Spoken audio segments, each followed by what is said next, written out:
আসসালামু আলাইকুম, সবাইকে জানাচ্ছি আমার ভিডিও দেখার জন্য স্বাগতম। আজকে তৈরি করে দেখাবো মাত্র একটি ডিম দিয়ে চুলায় তৈরি করা স্পঞ্জি চকলেট কেক রেসিপি, যেটা খুব সহজেই তৈরি করে ফেলতে পারবেন কোনো রকম ঝামেলা ছাড়াই, আর খেতে খুবই মজা।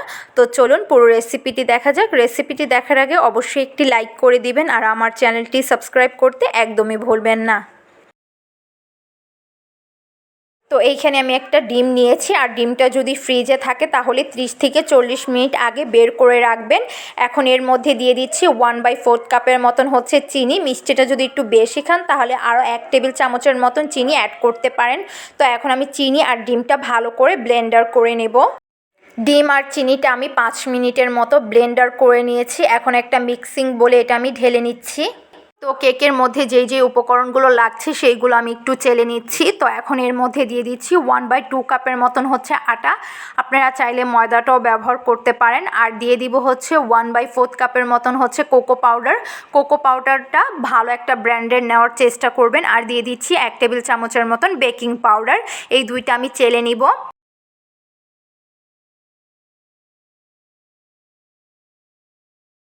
তো এইটা আমি চেলে নিয়েছি, আর এই যেই গুঁড়ি গুঁড়ি অংশগুলো থাকে সেইটা আমি ফেলে দিব। এখন সামান্য একটু পরিমাণ আমি লবণ অ্যাড করব। লবণটা অ্যাড করার ফলে এই সবগুলো উপকরণ আমি ভালো করে মিক্স করে নিব।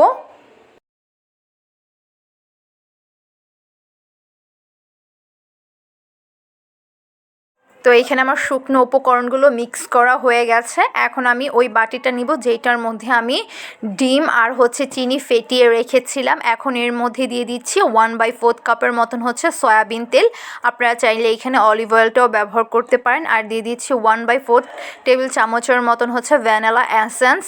এখন সেই শুকনো উপকরণগুলো এর মধ্যে আমি দিয়ে দিব এবং ভালো করে মিক্স করে নিব, যাতে করে কোনো রকম দানা দানা না থাকে। একদম স্মুথভাবে এটা মিক্স করতে হবে। মিক্স করার পর আপনারা এটা একটু চেলে নিতে পারেন, তাহলে বেটারটা আরও বেশি স্মুথ হবে। এখন এর মধ্যে দিয়ে দিচ্ছি 1/4 কাপের মতন হচ্ছে লিকুইড দুধ। এখানে আপনারা লিকুইড দুধের বদলে আপনারা 1/4 কাপের মতন পানিও ব্যবহার করতে পারেন। এইখানে আর পানি ব্যবহার করতে হবে না, যেহেতু আমি দুধ ব্যবহার করেছি। তো এইখানে আমি ভালো করে একদম দেখতেই পাচ্ছেন মিক্স করে নিয়েছি, কোনো রকম দানা নেই।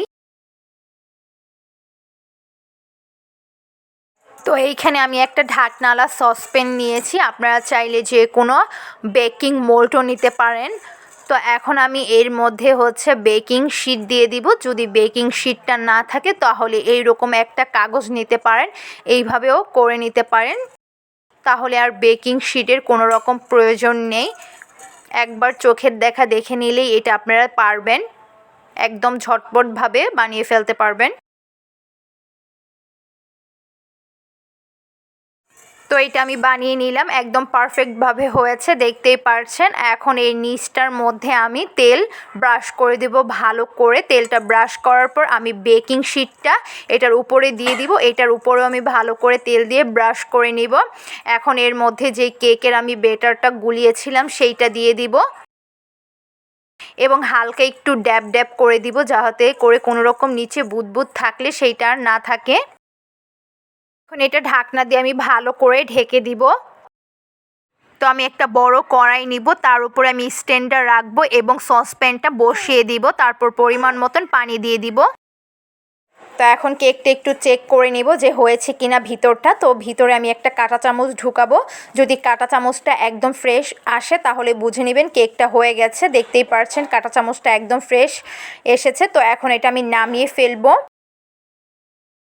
তো একটা চাকু দিয়ে আমি সাইডের অংশগুলো একটু আলগা করে দিচ্ছি, যাতে করে এইখান থেকে কেকটা বের করতে সুবিধা হয়। এবং নিচে যেই বেকিং শিটটা থাকে সেইটা আমি ফেলে দিব।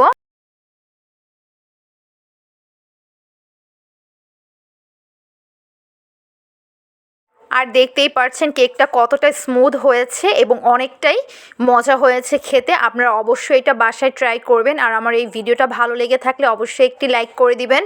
আর আমার চ্যানেলটি সাবস্ক্রাইব করতে একদমই ভুলবেন না। পাশে থাকা বেল আইকনটা ক্লিক করে দিবেন।